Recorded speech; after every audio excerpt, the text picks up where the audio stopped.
c'est justement le thème que je veux aborder ce matin avec vous. Vous parlez d'une parole de bénédiction en cette fin de mois de janvier. Et ce n'est pas simplement une parole pour la nouvelle année ou pour un temps particulier, mais c'est une parole d'alliance éternelle entre Dieu et son peuple. Et c'est une parole qui est ancienne, parce que c'est une parole qui revient au commencement. Elle fut la première des paroles que Dieu adressa au premier couple. Et cette parole que nous allons lire, c'est une parole de fécondité, de croissance et de multiplication. Et même si je ne veux pas exclure la bénédiction matérielle, je fais attention en disant ce mot parce que c'est vrai qu'on y met beaucoup de choses aujourd'hui, mais c'est un mot de la parole, c'est aussi une parole de prospérité. En tout cas, c'est la faveur de Dieu répandue sur son peuple. C'est une parole ancienne, mais c'est une parole pour aujourd'hui. C'est ce que nous allons voir dans ce message. Et la question que je vous pose, à vous ici comme chez vous, êtes-vous prêts à proclamer et vivre par la foi la faveur que Dieu déverse sur son peuple? Nous lisons dans le premier chapitre de la Genèse, ce sont les premières paroles du Seigneur sur l'humanité, Genèse 1, versets 27 et 28. Dieu créa l'homme à son image, il le créa à l'image de Dieu, il créa l'homme et la femme. Dieu les bénit et Dieu leur dit: soyez féconds, multipliez, remplissez la terre et l'assujettissez, et dominez sur les poissons de la mer, sur les oiseaux du ciel et sur tout animal qui se meut sur la terre. Dans cette parole du Seigneur, nous trouvons 5 verbes. Soyez féconds, c'est un seul verbe en hébreu. Multipliez, remplissez, assujettissez, dominez. 5 verbes, 5 impératifs, 5 commandements du Seigneur, mais aussi des promesses de Dieu.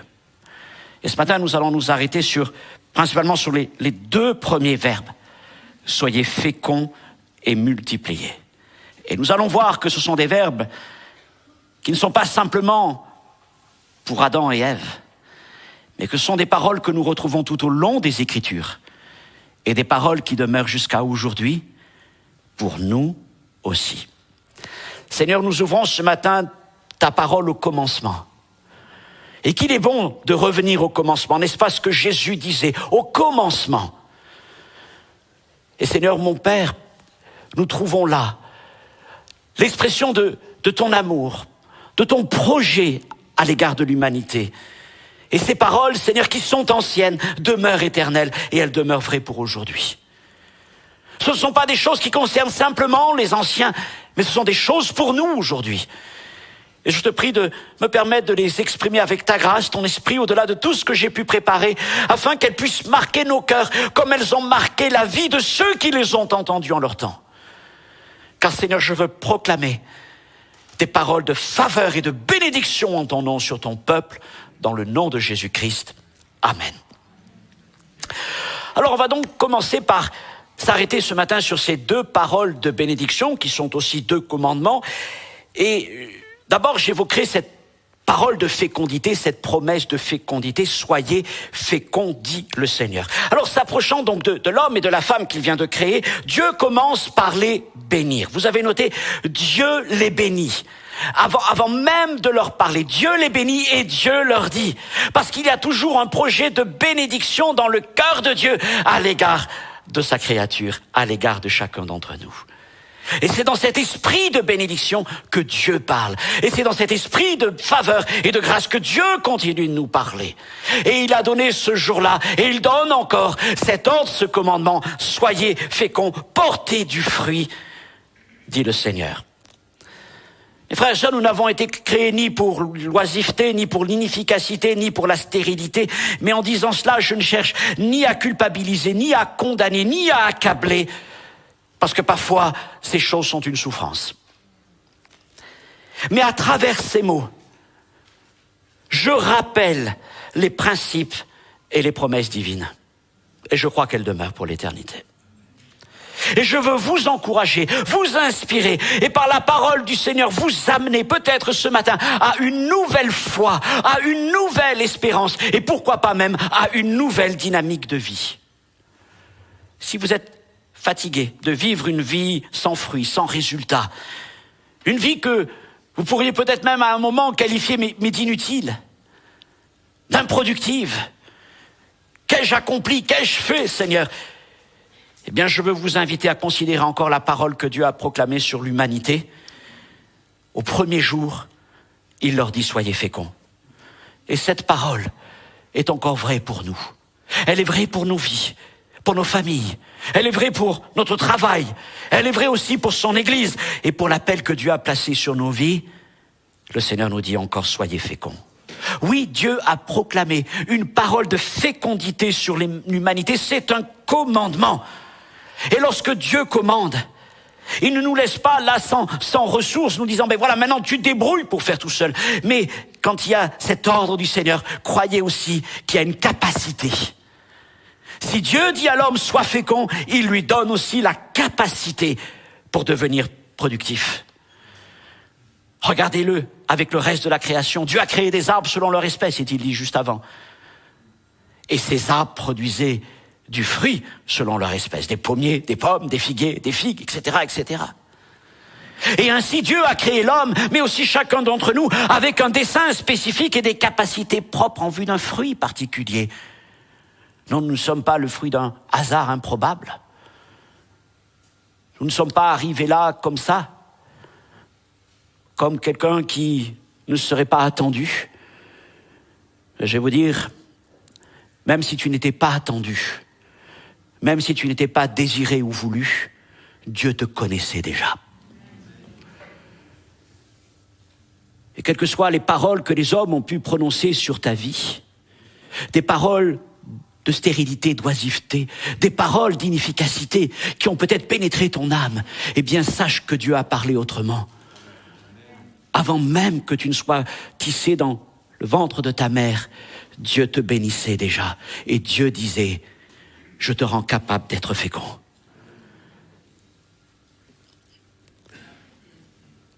Le Seigneur a un dessein particulier pour chaque homme. C'est vrai, d'une certaine manière, il a un dessein particulier pour chaque être humain de cette terre. Avant même d'évoquer son peuple, rappelons-nous que la première parole fut donnée à l'humanité tout entière. En Adam et Ève, c'est pas simplement les Juifs, c'est pas simplement les chrétiens, mais ce sont toutes les nations de la terre qui sont là. Et Dieu a béni l'humanité, cette humanité qu'il aime tellement au point de donner son Fils pour elle. Et c'est à l'humanité tout entière qu'il a donné cette capacité, qu'il a donné un dessein, un projet merveilleux. Et nous le voyons bien autour de nous, et peut-être même déjà au milieu de nous. Oui, le Seigneur donne aux hommes des capacités merveilleuses, entre elles, certaines sont innées. Et nous sommes émerveillés devant les aptitudes de certains pour les arts, pour les sciences, pour le travail manuel, pour l'écriture et d'autres choses encore. Des fois sans même avoir travaillé, sans même avoir... Alors que d'autres mettent des heures, oh là là, que c'est dur. Mais eux, c'est spontané, c'est inné. Oh, je pense que nous avons tous des capacités innées. Et c'est beau de les découvrir, de commencer à les exprimer. Mais certaines de ces capacités ne viennent qu'avec le travail, l'apprentissage, la formation, l'expérience. Et peut-être pour beaucoup d'entre nous, eh bien, nous sommes devenus des gens reconnus dans notre domaine, dans notre métier, dans nos capacités. Ça a parfois été long, difficile, rigoureux, avec des échecs, avec des réussites. Mais on peut dire que celui-là, celle-là est connue pour son habileté, son expérience, son expertise dans tel ou tel domaine. Alors ça, c'est pour l'humanité, en quelque sorte.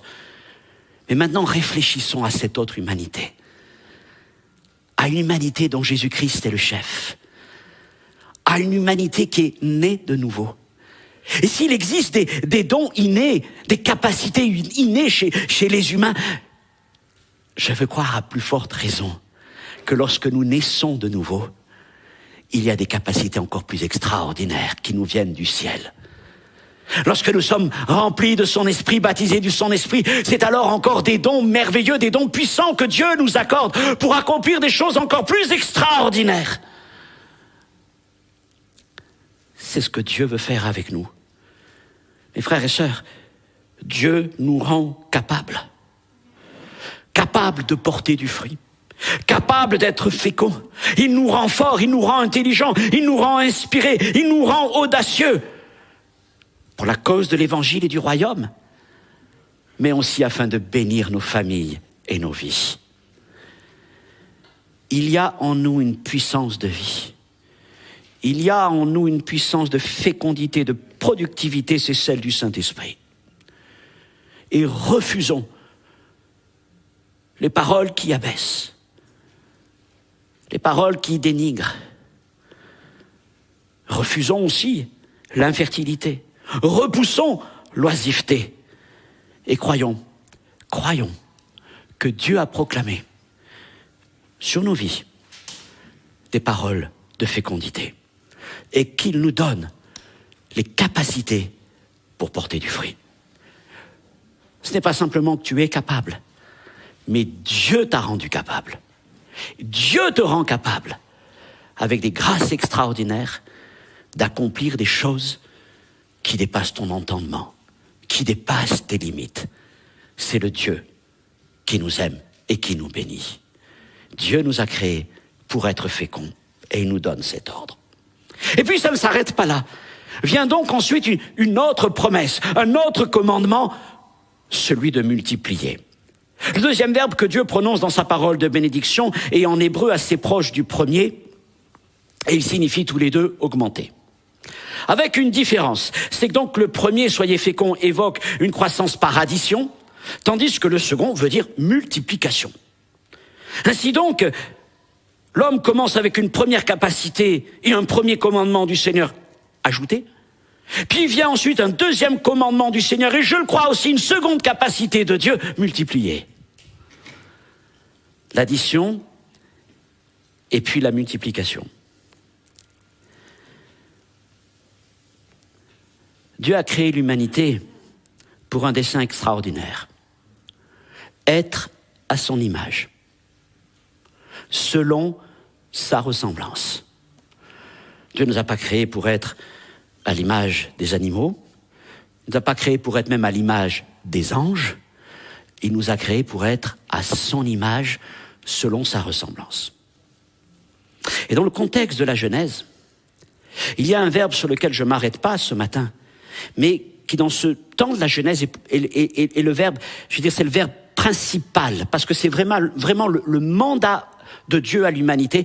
On le trouve au verset 26, vous allez le voir, où il est question, donc Dieu créa l'homme à son image, selon sa ressemblance. Dans quel but? Afin de dominer. Et on le retrouve dans Genèse 1, 28, donc soyez féconds, multipliez, remplissez, assujettissez et dominez. Dominez, le verbe radar en hébreu. C'est un verbe qui fait couler beaucoup d'encre, mais je ne m'arrête pas sur ce verbe, même si c'est le mandat de Dieu à l'humanité. Oui, c'est le mandat de Dieu à l'humanité, mais ce n'est pas le mandat de Dieu pour son Église.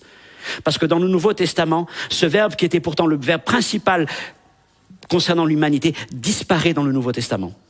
On garde les autres, mais celui-là est enlevé. Parce que Dieu nous adresse un nouveau mandat. Il y a un nouveau mandat pour l'Église. La bénédiction est la même, la fécondité, la multiplication, mais nous ne sommes plus appelés à dominer, nous sommes appelés à être les témoins de Jésus-Christ dans ce monde. Le mandat a changé. Mais quelle mission n'empêche?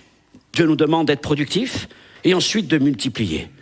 Et donc avant la multiplication vient l'addition, c'est toujours pareil, c'est ce qu'on me disait ce matin, la remarque est juste, les enfants commencent toujours par l'addition. En France, ils apprennent l'étape d'addition, non plus trop, surtout l'étape de multiplication. Et en Suisse, c'est le livret. C'est la même chose. J'ai posé la question, est-ce que c'est la même chanson? Les Français, vous la connaissez?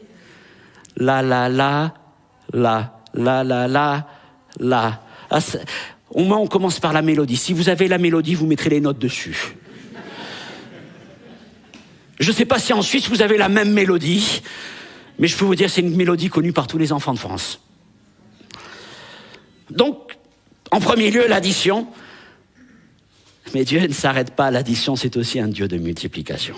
Mais c'est comme si Dieu disait, eh bien, tu es allé avec cette première force que tu as reçue, cette première bénédiction, cette première capacité, tu es allé et tu l'as fait fructifier. Et si tu fais fructifier ce que je t'ai donné, cette premier commandement, alors Dieu nous dit, viendra sur ta vie une faveur de multiplication. Une faveur. Après avoir appris l'étape d'addition, tu apprendras celle de multiplication. Et tu verras la multiplication céleste. Que ce soit dans le domaine spirituel, familial, matériel ou professionnel. Ah, je vais vous dire, mes frères et sœurs, c'est peut-être des paroles ce matin que vous n'avez pas l'habitude d'entendre. En tout cas, c'est vrai, dans nos églises, on est très frileux à prêcher ce genre de choses. Mais je vais vous dire, ce sont les paroles éternelles de Dieu. Ce sont les paroles sur lesquelles je veux aligner ma vie, mon ministère, l'Église, ma vision du royaume. Le royaume de Dieu est un royaume de fécondité et un royaume de multiplication. Et c'est vrai pour chacun d'entre nous aussi. Alors, ayant parlé de ces deux promesses, addition, multiplication, je voudrais maintenant voir avec vous comment ces choses se sont mises à l'œuvre. Parce qu'elles ne se sont pas arrêtées donc avec le premier couple, mais se sont ensuite répandues. Et d'abord, je voudrais parler de la faveur de Dieu sur Israël. Donc, après avoir parlé à l'humanité, l'avoir béni, lui avoir dit ce qu'il attendait d'elle, bon, les choses ont plus ou moins bien évolué, plutôt mal que bien, n'est-ce pas, à cause de l'homme qui s'est détourné de la voie du Seigneur. Puis venu un temps où Dieu a commencé à choisir une famille. Parce que son plan de bénédiction ne devait pas s'arrêter. Il a choisi une famille. Il l'a amenée d'Ur en Chaldée jusqu'au pays de Canaan. Et plus tard, il s'adressa à un membre de cette famille, à Jacob. Lorsque Jacob revient de chez Laban, son oncle, et qu'il retourne à Béthel au commencement, là où étaient les choses aussi au commencement pour lui, rappelez-vous le songe de Béthel, bien Jacob revient à Béthel des années plus tard, et là Dieu se révèle à lui encore une fois, et le Seigneur lui confirme ce qu'il lui avait déjà dit, ton nom ne sera plus Jacob, tu es Israël. C'est un peu comme si Dieu a ce jour-là devant lui un homme nouveau. Alors je fais attention bien sûr quand je dis ces choses, parce que je sais ce qu'il est dit de Jésus, l'homme nouveau dans le Nouveau Testament. Mais véritablement là, regardez, oui, il a devant lui un homme nouveau. Cet homme, c'est plus Jacob. Jacob, quelque part, est mort à Péniel. Parce qu'il n'était pas question que Jacob rentre dans le pays de la promesse. Jacob, qui est Jacob? Le supplanteur, l'homme fort, l'homme qui n'a peur de rien. Qui peut résister à Jacob? Son frère ne lui a pas résisté, son père ne lui a pas résisté, et même Laban, son beau-père, ne lui a pas résisté. Personne ne peut résister et contester avec Jacob, jusqu'au jour où Dieu le rencontre à Péniel. Et là, vous savez comment le Seigneur a brisé la force de Jacob. En tapant, là, en frappant à la jointure de la hanche et en brisant son tendon. Et si Jacob était un homme fort de lui, et sûr de lui, Israël, déclaré vainqueur par Dieu, est un homme boiteux. Il ne s'appuie plus sur ses forces. Il s'appuie sur Dieu.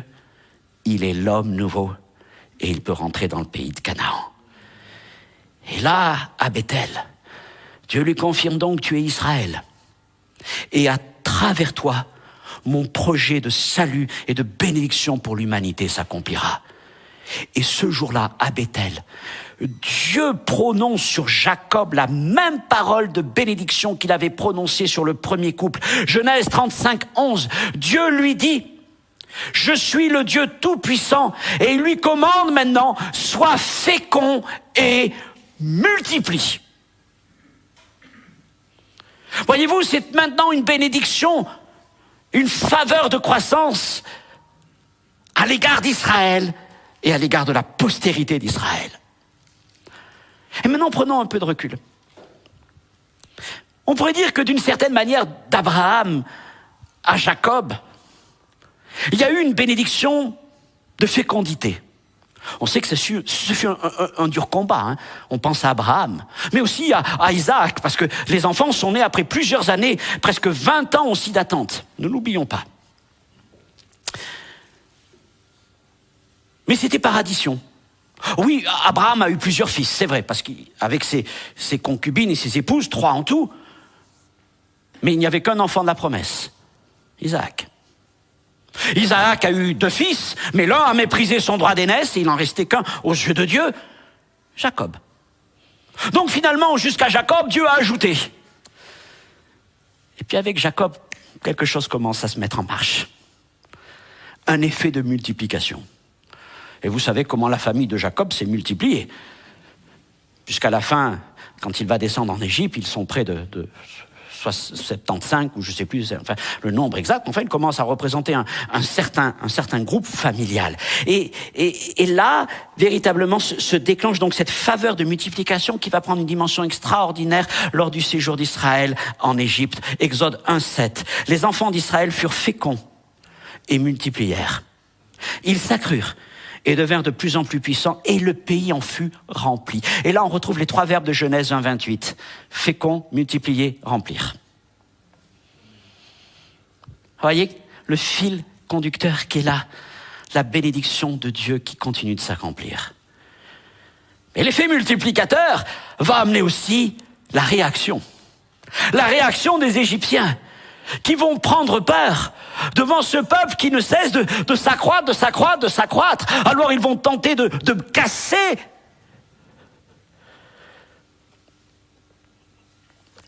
la bénédiction de multiplication. Asservissons-les. Tuons les bébés mâles. Mais rien n'y fait.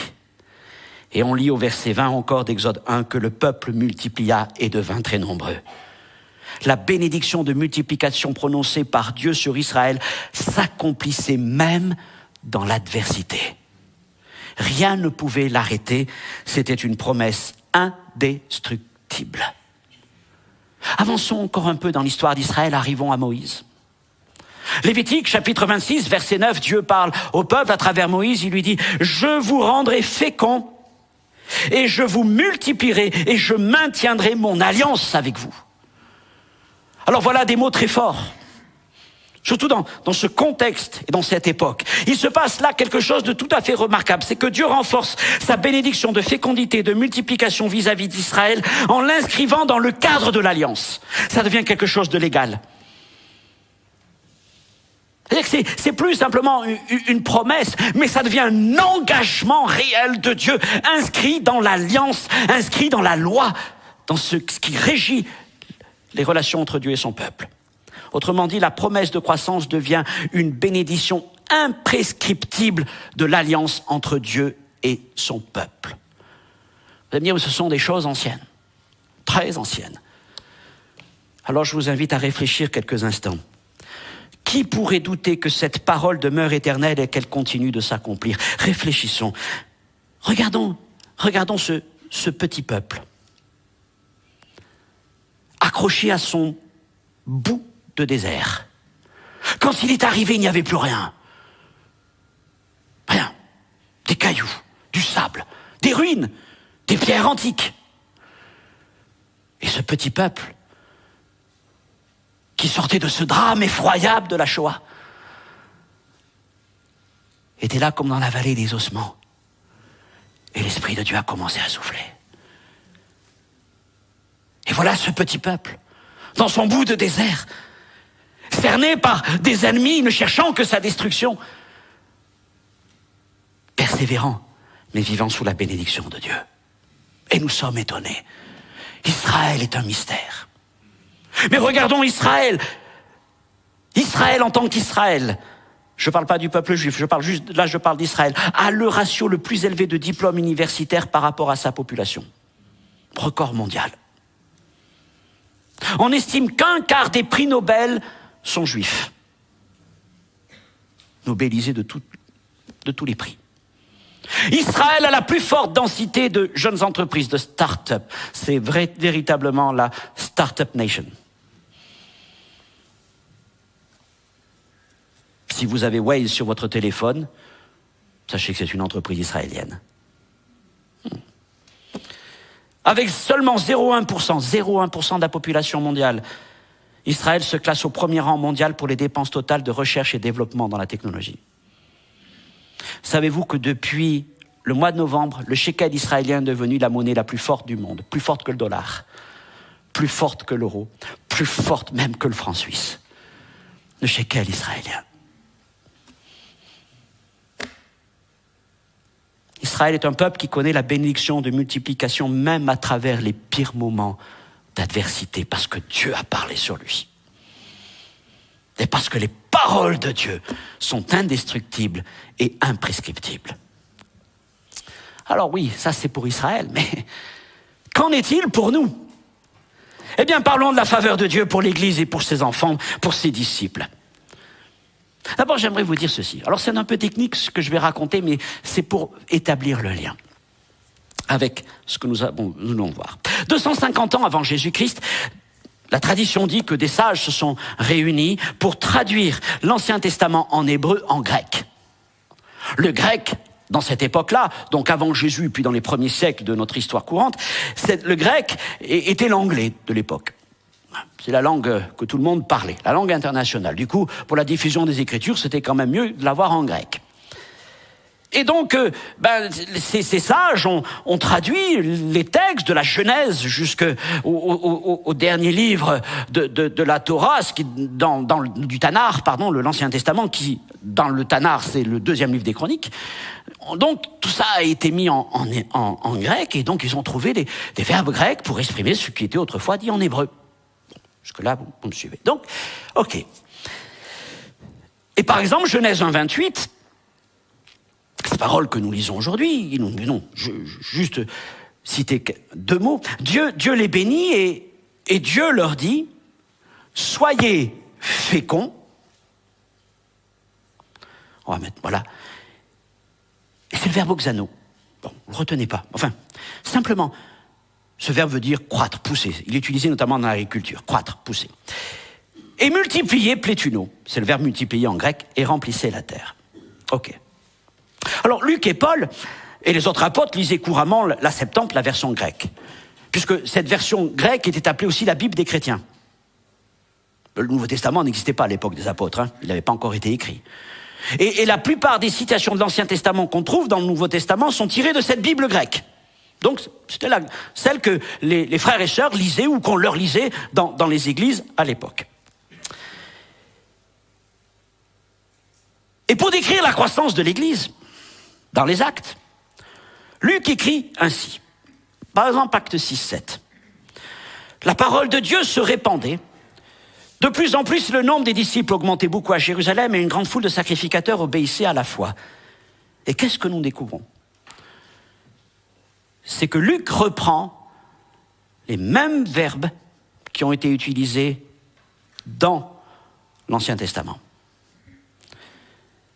Se répandre, oxano, augmenter, multiplier.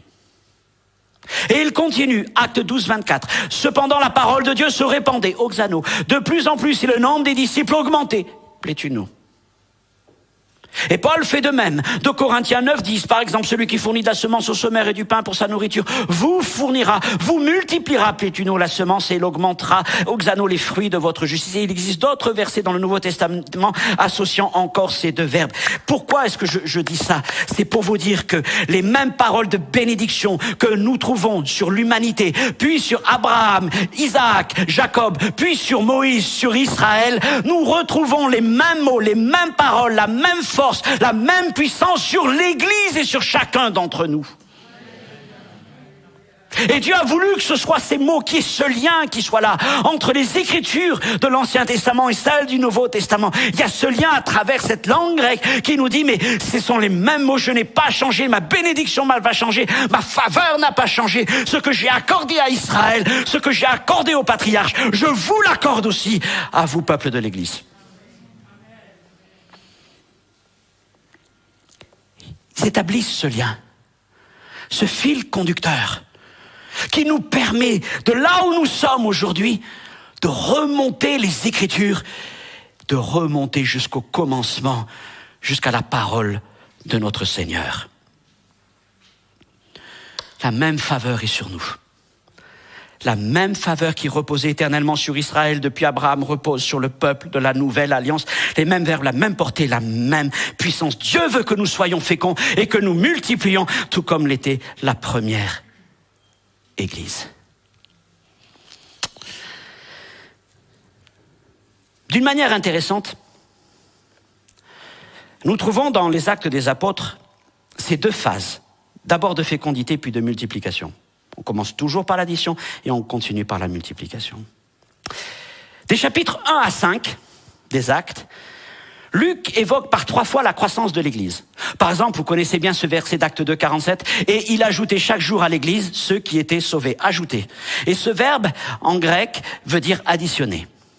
Et ce verbe revient 3 fois entre les chapitres 1 à 5.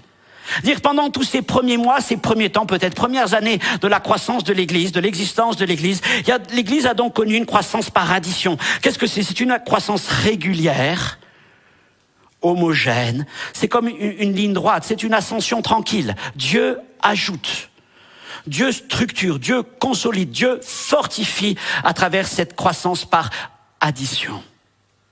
D'accord ? Et puis à partir du chapitre 6, on change de vitesse. Alors, ce qui est dommage, c'est que dans nos Bibles, surtout les Bibles Second, ça n'apparaît pas. Alors, Monsieur Second ne devait pas forcément être très fort en mathématiques, parce qu'il n'arrivait pas à faire la différence entre additionner et multiplier. Il y a beaucoup des Bibles anglaises, je sais la Bible espagnole aussi le fait, font bien la différence. Et quand il faut dire additionner, ils écrivent additionner. Et quand il faut dire multiplier, ils disent multiplier. Mais nous, c'est augmenter, c'est croître. Enfin, il y a tous les mots qui y passent, sauf les mots les plus justes. C'est dommage. Maintenant, ça a été un peu corrigé. Tant mieux. Parce que ça met en avance justement la pensée du Saint-Esprit exprimée à travers Luc. Et à partir du chapitre 6, donc, ça en est fini avec le verbe additionner. C'est maintenant le verbe multiplier, plétuno. L'Église rentre dans une autre dynamique. Et l'on commence de plus en plus à prêcher l'Évangile. Et l'Évangile se répand dans toute la ville. Des miracles s'accomplissent, c'est le temps d'Étienne. Le temps des miracles.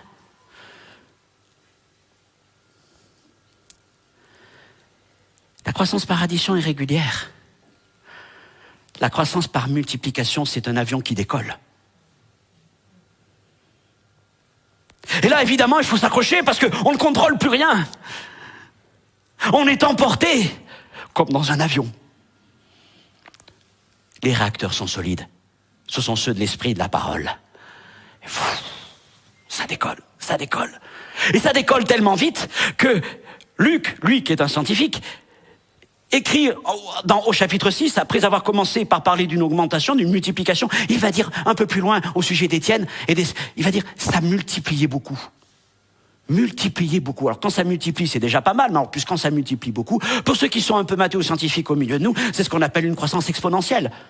Alors là, c'est la fusée.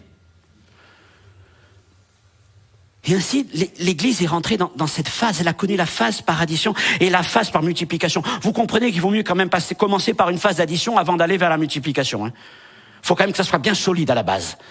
Parce que si ça décolle très vite, ça risque vraiment de bouger trop fort et l'Église pas assez solide pour résister à ça. Donc Dieu dans sa sagesse permet d'abord l'addition et ensuite la multiplication. Le Seigneur sait toutes choses.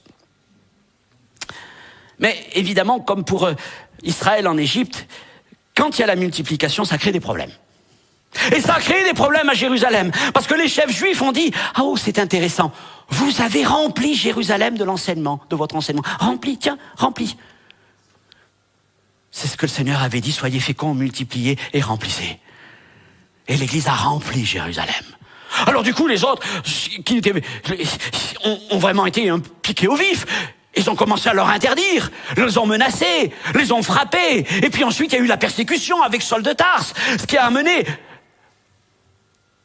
Je dis souvent que Saul de Tarse est un pompier pyromane malgré lui. Dire qu'en voulant éteindre le feu, il y est allé pieds joints dans le feu. Mais vous savez, hein, dans le sud de la France, dans le bassin méditerranéen, en été, quand il y a des feux, surtout dans la garrigue ou quoi, faites attention à ne pas trop piétiner le feu, parce qu'avec ça peut les flamèches partir, et si vous mettez le pied dans le feu, vous risquez de répandre le feu. Et c'est ce que le sol a fait. Il a voulu éteindre le feu en le piétinant, il n'a fait que allumer des feux ailleurs. Et alors les frères et sœurs ont commencé à quitter Jérusalem, se sont répandus dans la Judée, dans la Samarie, dans la Galilée. Ils sont même allés à Tyr, en Phénicie. Ils sont allés jusqu'à Antioche, à plusieurs centaines de kilomètres. Ils sont allés à Chypre, ils sont allés en Afrique du Nord. Et l'évangile ne pouvait pas être arrêté. Parce que même dans l'adversité, dans la persécution, rien ne peut empêcher la bénédiction de multiplication. Elle est indescriptible, elle est imprescriptible. Et l'Église a ainsi développé son œuvre. Oh, gloire à Dieu. Mes frères et sœurs, peut-être que c'est vrai à cause d'une part, je crois que nos cœurs deviennent durs parce que nous vivons dans un endroit qui est dur. C'est pas facile d'exprimer la foi dans nos pays. Je dis souvent, nous vivons sous un ciel d'airain, comme il est dit dans la loi, dans le Deutéronome. Du coup, notre foi est à un bas niveau parce que le ciel est vraiment bas. Et on a du mal à grandir dans la foi. Et du coup, quand on nous parle de fécondité, de multiplication, on est un peu gêné avec ce genre de choses. Mais je vais vous dire, aujourd'hui, l'Église est féconde et elle multiplie. Il y a quelques jours, je ne sais plus, je crois que c'est il y a 3 semaines, on regardait l'émission 7 à 8 de TF1. Oui, je regarde encore la télévision française, mais vous aussi ne mentez pas. Et ce soir-là, il y avait un reportage sur une église au Nigeria. Ah, je me suis dit, une église évangélique. Je me suis dit, oula, ce soir, on va encore en prendre pour notre matricule. Mais, vraiment, ces journalistes de TF1, ce jour-là, ils étaient scotchés. C'est-à-dire qu'ils avaient devant eux des choses qui rendaient impossible tout commentaire un peu déplacé, voire nauséabond. Ils sont allés rencontrer cette église qui se réunit presque dans je crois que c'est le plus grand bâtiment dédié au culte chrétien dans le monde. C'est un espèce d'immense hangar qui fait 2-3 kilomètres de long. Enfin, un truc énorme. Où tous les dimanches, ils réunissent des centaines et des centaines de milliers de personnes. Vous l'avez peut-être vu, ce reportage? Vous regardez, sinon sur MyReplay ou ce que vous voulez. Et alors évidemment, il y a le contexte africain, nigérian, et puis le pasteur qui est là, il est très âgé, c'est un peu le papa, c'est le vieux, c'est un peu c'est le chef, hein. C'est la culture, ok. Mais ce qu'ils étaient étonnés, c'est que ils avaient eu la vision de créer des hôpitaux, des maternités, et ils formaient les chrétiens à être des aides-soignants, des infirmières, des sages-femmes, des médecins, et donner leurs soins gratuitement, même aux non-chrétiens. Dans un pays, quand même, c'est pas facile. Et ils étaient étonnés de voir ça, des écoles. Ils voyaient aussi des entreprises. Et là, ils étaient... Et ils voyaient l'effet de multiplication. C'est le témoignage de la multiplication. Une sœur me disait encore ce matin, une de nos sœurs chinoises de l'Assemblée, nous l'aimons bien, disait, pasteur, ça me rappelle ce qu'il y a en Chine. Vous savez, là-bas, c'est dur, c'est compliqué de témoigner du Seigneur. Surtout en ce moment, le régime est répressif. Alors, vous savez ce qu'ils font maintenant dans les villages et dans les villes? Eh bien, c'est comme s'ils faisaient des villages et des villes chrétiens. C'est-à-dire que il y a les entreprises, les commerces, les restaurants, les bars, les laveries, les ceci, c'est cela, mais tout est tenu par des chrétiens. Et donc, dans chacun de ces lieux, finalement, eh bien, il y a partout des mini-réunions qui se passent. Et c'est comme ça que ça se développe. Et elle dit, et ça se développe, parce que le témoignage des chrétiens est un témoignage d'intégrité. Dans un pays où il y a beaucoup de corruption et de mensonges. Et il y a une bénédiction de multiplication qui se répand sur ces églises. Et on pourrait multiplier les exemples. Depuis très longtemps, on a parlé, le premier pays où on a parlé de ça, c'est le Brésil.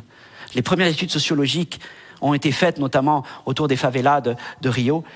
Et de dire, ils appellent ça l'élévateur social de l'évangile. Où lorsqu'une famille se tourne au Seigneur, le père alcoolique quitte la boisson et le salaire vient à la maison. La maman n'est plus attristée, elle peut nourrir ses enfants. La fille ne va plus se prostituer, le fils ne rentre plus dans les gangs. et on peut acheter une maison. Et les enfants sont éduqués.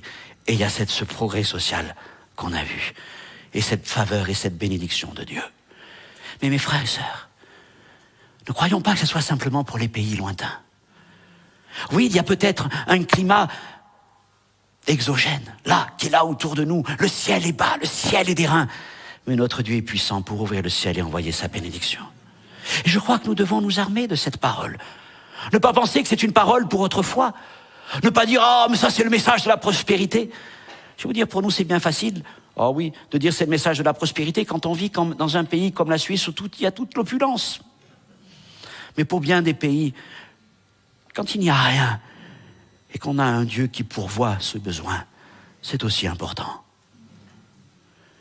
Mais mes frères et sœurs, nous pouvons vivre la faveur de Dieu. Celle que Dieu a prononcée sur l'humanité, celle que Dieu a confirmée aux patriarches, celle qui s'est accomplie en Israël, celle que nous retrouvons dans l'église de Jésus-Christ, nous pouvons la vivre. Esther et moi, nous avons eu la grâce d'exercer notre ministère pendant 10 ans dans une assemblée où nous avons connu ces deux phases. L'addition, pendant 3 ans, on a travaillé. On a vu les choses se mettre en place, l'église se construire, se renforcer. Et puis, à un moment, et je peux vraiment situer le mois, presque le dimanche, on a vu la faveur de multiplication. Paf! Je peux vous dire, les offrandes ont explosé. Bon, on ne savait pas. Le nombre de conversions, de baptêmes, le nombre de jeunes se levant, certains s'engageant pour le service de Dieu, mais pour la prédication, d'autres pour la mission.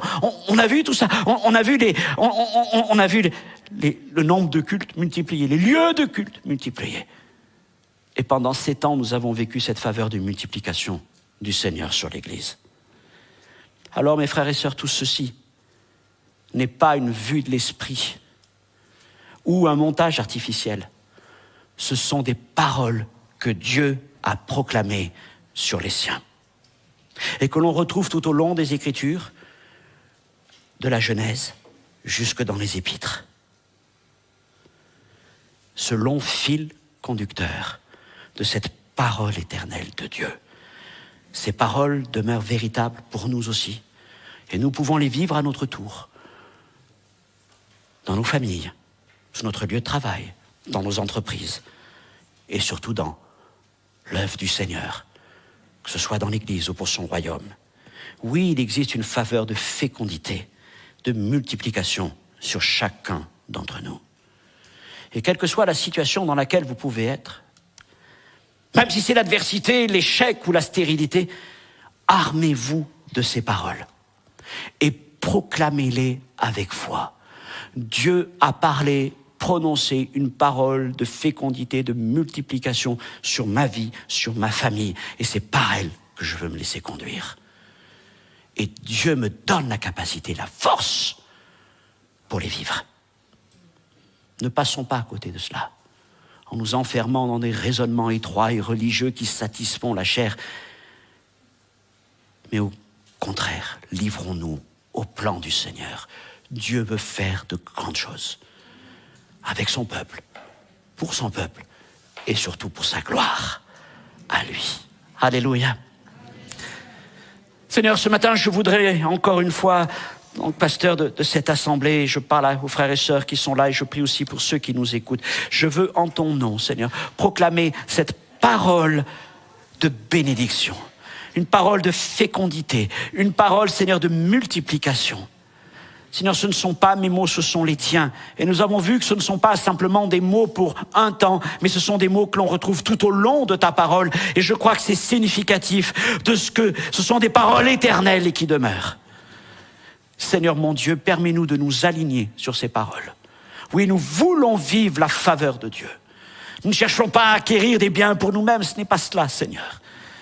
Mais nous voulons, Seigneur, accomplir ton dessein. Et ton dessein, si un temps c'était celui que ton peuple domine, aujourd'hui c'est celui que nous soyons tes témoins.